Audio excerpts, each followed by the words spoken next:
पाठ 11। मैं हूँ कबूतर। पाठ में लेखक ने हमें कबूतर के विषय में बताते हुए उनके प्रकार व विभिन्नताओं के बारे में बताया है। सोते सोते अचानक किसी आवाज़ से नींद खुल गई।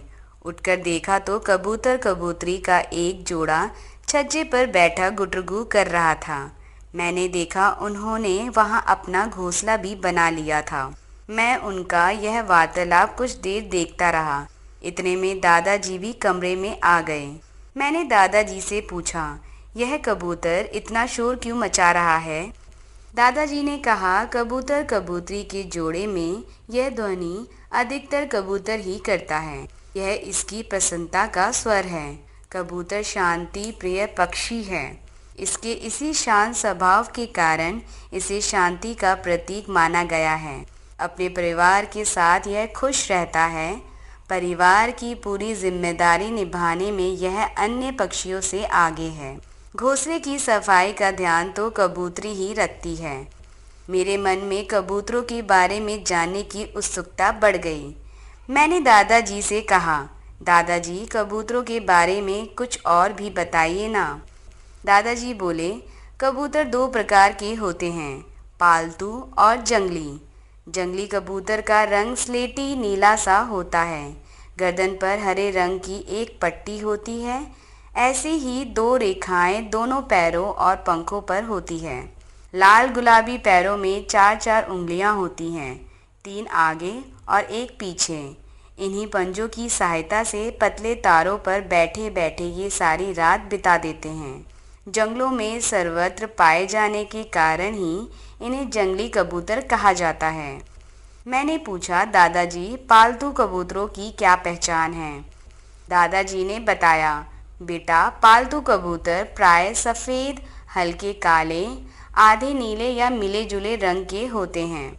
इसकी आंखें आमतौर पर नारंगी या भूरे रंग की होती हैं। ये इमारतों, बड़े बड़े मकान की दीवारों या खिड़कियों, रोशनदानों आदि में रहते हैं। इनके पालने वाले इनके लिए लकड़ी या टीन का खांचेदार बक्सा बना देते हैं। ये दिन भर घूम घूम कर दाना चुगते और पानी पीते हैं और रात में अपने घोंसले में विश्राम करते हैं। कबूतरों को पालने का शौक मुगल काल से चला आ रहा है। प्राचीन काल में ये संदेश वाहकों का काम करते थे। जब यातायात के साधन नहीं थे तब कबूतर किसी भी संदेश पत्र को पैरों में दबाकर दूर दूर तक पहुंचा देते थे। कबूतरों की भी कई प्रजातियां हैं, जैसे गोला, शिराजी, गिरहबाज, लक्का, लोटन व काबुली आदि। गोला कबूतर बहुत ही समझदार होता है। इसे झुंड में पाला जाता है। इसका झुंड एक साथ उड़ता है और मालिक के इशारों को समझता है। मालिक सीटियाँ बजाकर या झंडियाँ दिखाकर इन्हें इशारे करते हैं। ये अपने दड़बे को पहचानते हैं और विश्राम करने अपने आप अंदर चले आते हैं। गोला कबूतर के बारे में सुनकर मैं आश्चर्यचकित रह गया। मैंने दादाजी की ओर प्रश्नवाचक दृष्टि से देखा। वे दूसरी तरह के कबूतरों के बारे में बताने लगे। वे बोले, शिराजी कबूतर सुंदर होता है। यह सबसे अधिक लोकप्रिय है। इसका पेट सफ़ेद, पीठ और गर्दन काली या लाल होती है। गिरहबाज कबूतर को आसमान का बादशाह भी कहा जाता है। आसमान में पलटियां खाकर यह अपने करतब दिखाता है। एक साथ 5-6 घंटे तक यह आकाश में चक्कर लगाता रहता है। लक्का कबूतर को सुंदरता के लिए पाला जाता है। इसमें उड़ने की सामर्थ्य गिरहबाज से कम होती है, पर गुटरगू करते हुए इसका नाच देखते ही बनता है। इसकी गर्दन बहुत लचीली होती है। काबुली जाति के कबूतरों को बाजी लगाने वाले पालते हैं।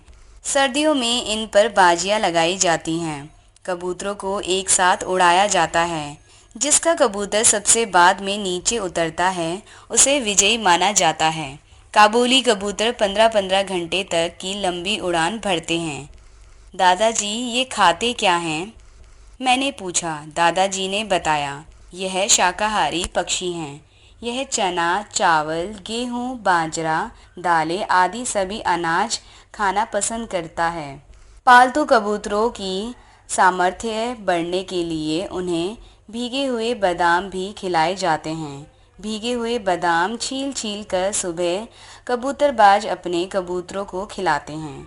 तुम्हारे छज्जे पर बैठे इस कबूतर कबूतरी के जोड़े को तुम क्या खिलाओगे? मैंने कहा, दादाजी मैं अभी माँ से चने और चावल लेकर आता हूँ, फिर तो ये हमारे भी मित्र बन जाएं। क सही विकल्प।